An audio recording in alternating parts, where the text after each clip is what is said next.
आज तक इनका नाम वसीम रिजवी था, आज के बाद इनका नाम जितेंद्र नारायण सिंह त्यागी होगा।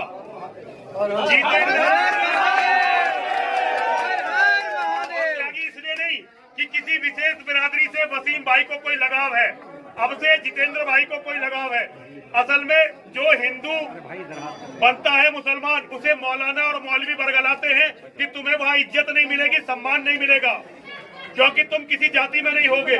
तो केवल इसीलिए मैंने त्यागी समाज के सब लोगों को यहाँ बुलाया। हमारे अध्यक्ष जी और भी सारे त्यागी समाज के लोग हैं। उन्होंने सर्वसम्मति से ये कहा कि वसीम भाई इसके बाद हमारे होंगे। हमारा समाज वसीम भाई का हमेशा स्वागत करेगा, सत्कार करेगा।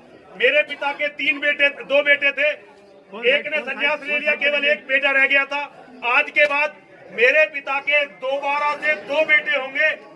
जितेंद्र नारायण सिंह त्यागी जी इस त्यागी समाज में मेरे पिता के बेटे के रूप में पहचाने जाएंगे। सनातन धर्म की सबसे बड़ी बात है कि सनातन धर्म बाधाओं में नहीं बांधता।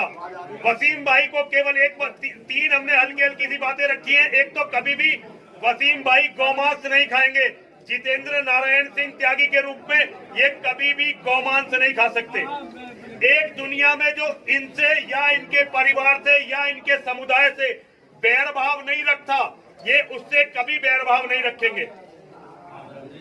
ठीक है ना। 2 और एक ओम नमः शिवाय का यदा कदा जब इन्हें समय मिले तो ओम नमः शिवाय का, क्योंकि ये धर्म महादेव का धर्म है। सनातन धर्म के पितृ पुरुष महादेव है। ओम नमः शिवाय का यदा कदा ये जाप करेंगे। केवल इतनी बातें हैं। बाकी वसीम भाई जो मिशन चला रहे हैं, हम हर तरह से वसीम भाई के साथ हैं। हम ये नहीं कहेंगे, कभी भी नहीं कहेंगे कि वसीम भाई की कभी रक्षा करने में समर्थ होंगे, लेकिन यदि वसीम भाई को किसी ने कुछ नुकसान पहुंचाया, हम उनके वंश तक को समाप्त करेंगे।